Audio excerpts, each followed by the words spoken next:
Greetings, and welcome to this video. I'm your host, Chroma Automatic. Today we're going to be taking a look at the recently released game, Biomutant. This is going to be a very brief dip into the game. I'm going to be showing you a couple of the basic mechanics, combat, and a glimpse of what the open world looks like. I am playing this game on PC, but I did find it more comfortable to use a controller. And with that out of the way, let's get into it. Before we get started, I wanted to slap a giant disclaimer on this game. It is very casual. This plays like one of those games that you would play if you want to have a way to relax. The visuals and the music is all very soothing. I would not go into this game with the mindset that it is going to be a hardcore RPG. Definitely have a fitting look for post-apocalyptic. Look like I just have a bunch of junk on my back. But a flannel shirt, you know? You gotta prioritize. So one of the many objectives of the game is to take down these outposts. You have a faction that you can join, either A or B. I joined B just because, you know. And we have to capture this outpost, and this was the one that I was going for. Let's get down there and see what's up. You can have mounts in this game, but I don't really know why you would need them, because you move plenty fast. Like, even without sprinting, I mean, this is your default movement speed. I mean, it's pretty fast. Let's see what we got in here. A crib basket? It's armor. Well, what do you know? Yes, that is the narrator, and he likes to commentate on things. You can turn down the frequency in which he comments on things, but I kept it at 50% just because I haven't gotten quite sick of hearing him yet. It's a little annoying hearing him narrate what things are saying and what people are saying, because of course none of the characters speak in this game. That's how you understand the people around you, is they just speak gibberish and the narrator translates it for you. Yes, some e-waste for you. You always find good use for things like that. That's kind of an example of the way he likes to commentate on things. These totems are set up around the world, and they give you resources if you smack them. There is a fairly in-depth crafting system in this game, but I haven't really gotten into it, probably because I haven't gotten far enough to kind of understand and get enough pieces to it. But the way that I understand it is you can basically craft whatever kind of weapon you want. You can literally gather junk pieces. Let's see. If I wanted to make a weapon. A plan is all you need. So you have the base type. And then, let's see. Yeah, so I can add on a handle to this saw blade, or I can add on different parts to it. Let's see. Let's try a gun. So like this, you have the base, and once you select a base, then you can add on the grip. And you can add on the magazine, muzzle. So you can, this is a very good crafting system. I haven't really taken advantage of it much yet though, because I haven't gotten a lot of parts. I've just been kind of gathering resources. I'm not too far into the game. This is only about my 5th hour into the game or so. So there's a heck of a lot that I haven't yet explored or figured out. But I did want to get this video up because I wanted to see what you guys thought of this. Says they've been waiting for you to help them liberate the outpost. Says scouts spotted a moth nest close to the outpost. If you destroy that, the moths should infest the place, looking for a new home. That's a great example of how the dialogue works in this game. It's kind of weird.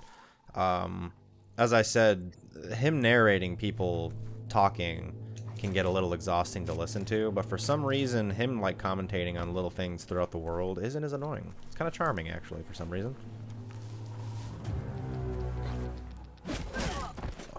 You'll have to forgive me. I'm not super great at the combat in this game yet either.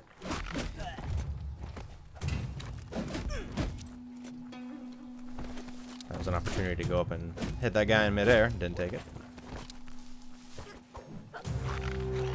See, there's either melee combat like I'm doing now, or there's ranged combat, which is just shooting things. Although, it's nice to pluck away some of their health from a distance. I prefer melee combat because ranged combat is just kind of boring.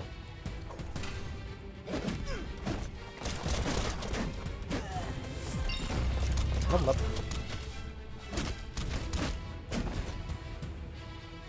Gonna hit me? No, maybe not. Hit me, come on. Come on, hit me. Hit me. I want to parry your attack. Come on, hit me. Whatever. I didn't get the button off in time. That's okay. Alright, big guy.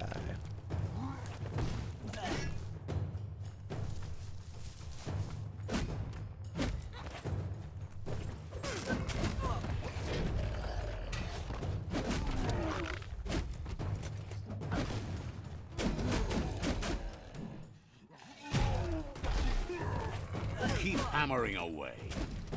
Slice and dice.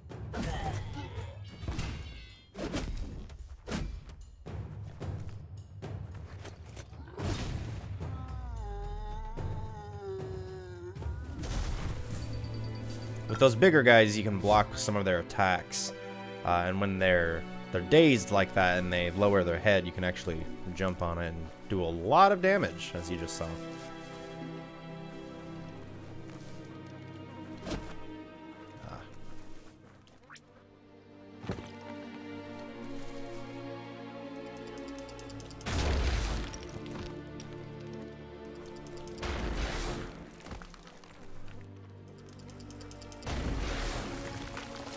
There are weak walls that are scattered throughout the world as well. You have a crowbar that you can pry open doors with, and you got this giant flaming fist to punch open weak walls. It's actually a really fun melee weapon too.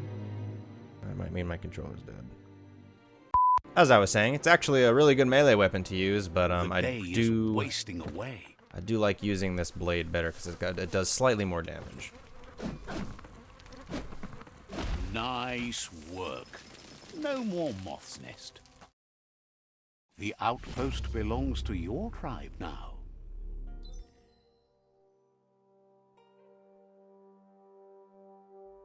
He says you made them weaker, but they won't give up.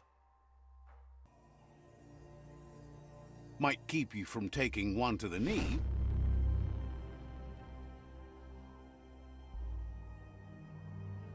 That was quite different than the last outpost that I took. You had to actually fight your way through the entire outpost. But maybe that's just an example for the first outpost, and for the others it's just gimmicks, like releasing mods to clear out the tribe. Don't know what the other one's gonna be. Leveling up in this game is pretty simple. Simply choose an attribute. When you first make your character, you can kind of adjust them one way or the other for what attributes you get over what others. And of course my intelligence was the highest because I knew that that was probably going to associate the quote-unquote magic system in this game, and I'm a sucker for magic systems in games, like with any fantasy RPG I play. So charisma, barter helps, even though I don't really barter a whole lot yet. Luck is also good, critical chance and loot chance. But it's been a while since I've leveled up my intelligence, and I don't really feel like I need to have vitality because I don't die super fast, so. So much sharper. There is a plethora of things that you can upgrade as well. You can upgrade your different weapon classes, close combat, your ranged combat, which is the different kinds of guns that you can use, because each different gun comes with a different skill set. Shotguns, I don't even have a shotgun yet. But there's also, let's see here, different just general perks you have. There's also your class perks. I was a Psi Freak because again that was it looked like that was like the mage class essentially. And you can also mess with your mutations. Biogenetics gives you different, like, biological attacks, because we're like mutants. Your psi powers, I believe these are for every class. I only have just the one class. And you can upgrade your different resistances to the different environments as well.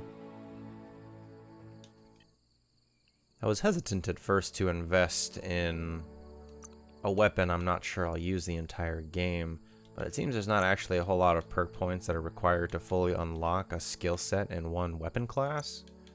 So I'm just going to go ahead and buy this one. Could buy this one as well.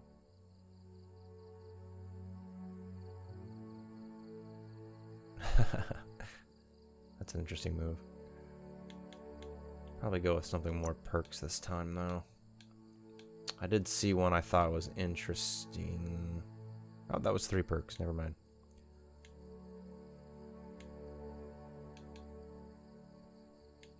Reload time's not really a problem.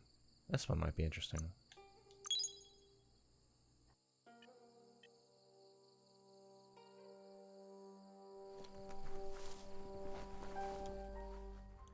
After digging around some, I think I'm actually going to showcase how to craft things. I know I kind of touched on it a bit earlier, but I was looking at it a little more closer, and it looks like I can actually make a couple things. Let's see what you can make.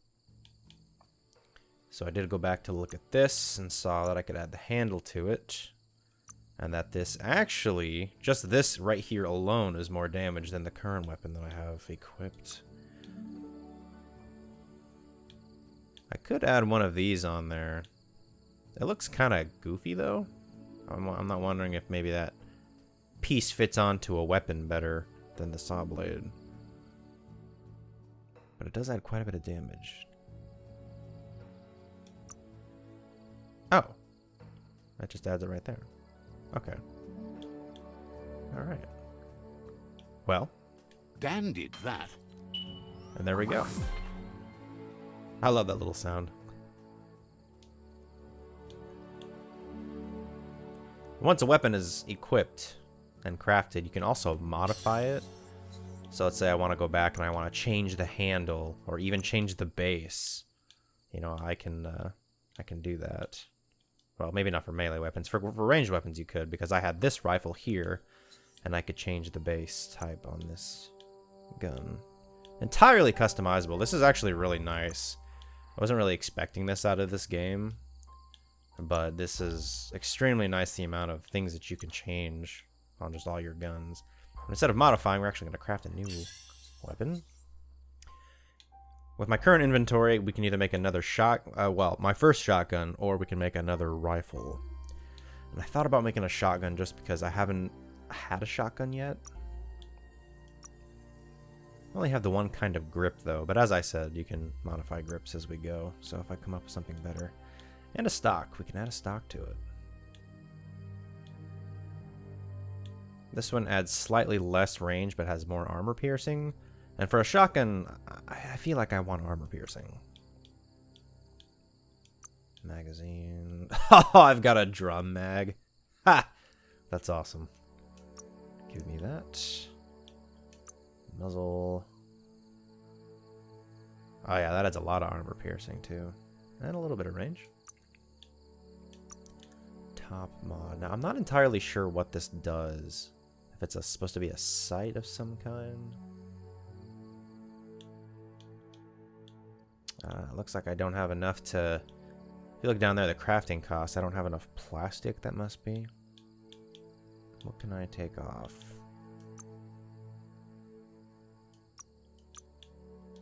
Or do I have to start over? I don't know how to remove things. I feel like without the drum mag, I could live, because that just adds more ammo. And I've never really had a problem with reloading in this game, as I said. Kicks like a mule. There we go. Now we have 2 new weapons that we can use. It looks crazy. Let's go find something to test out these weapons on. The night feels dangerous and exciting. Individual attention. These things sound weird.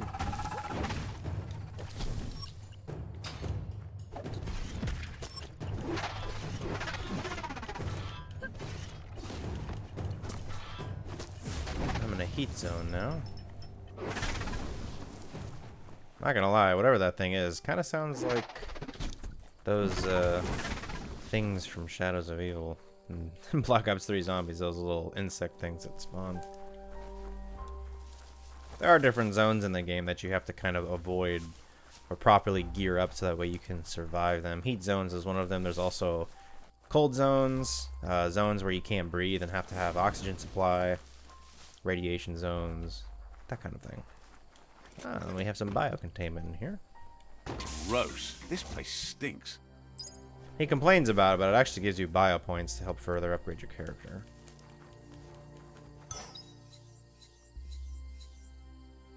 On a shoulder piece. Looks like this train's got some gear. There's all kinds of looting spots in this game too. You can pick up health items, weapon parts, pretty much everything, honestly. And there we go. This is actually a muzzle that I have equipped on my shotgun currently. Ah. Let's use the crowbar, get this open. What do we got? Ah. Looks like we have a stock. Ah, here we go. Usually if a container glows like this, there's usually something good in it, or something of at least decent rarity. Ah, it's a hat. Its energy regen is slightly up. Might have to equip that.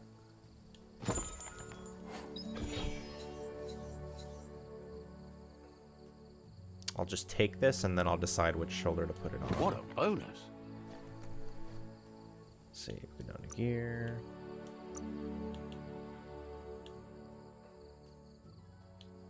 It's better than this shoulder piece.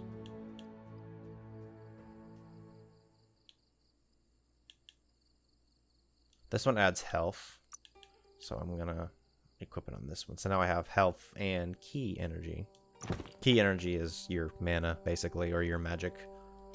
But it doesn't just dictate that, it also dictates your ability to do things like roll dodge and swim and other things like that. Oh, You look great. thank you.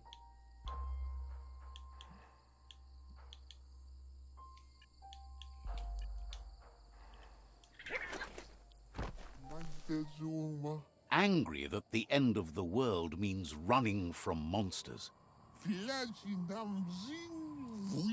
If you're not good at it, you should practice on a run bed first. It's called a tread run board. Like maybe they used it to grind treads. How silly, huh?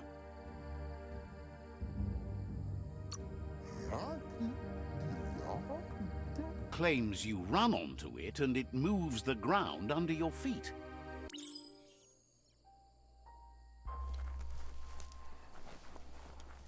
The run board. I assume they're talking about a treadmill. They have all kinds of goofy names for items that existed in the before times. Like they call trains chugga-chugs. Chugga-chug tracks. Train tracks. It's funny. Ah, here we go. Ah, there's a run board. Jump on that and start flapping your legs. Go get on it and run fast as you can.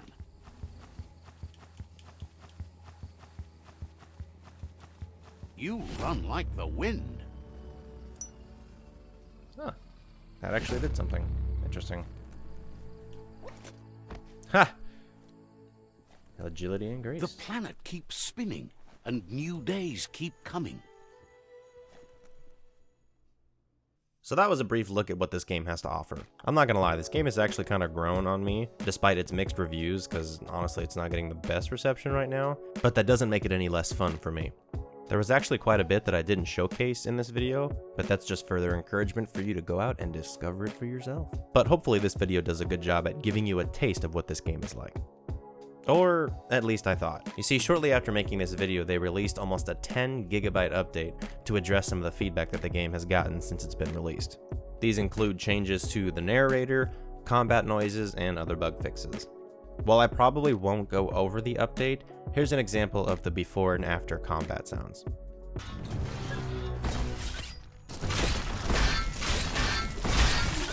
That about wraps up this video though. What did you think of Biomutant? Do you think it's something that might interest you? And if so, what's something that grabbed you? Let me know down in the comments. Be sure to join our Discord server, I will link it down in the description. I hope to see you again, but until then, I have been your host, Chrome Automatic, and I'll see you next time.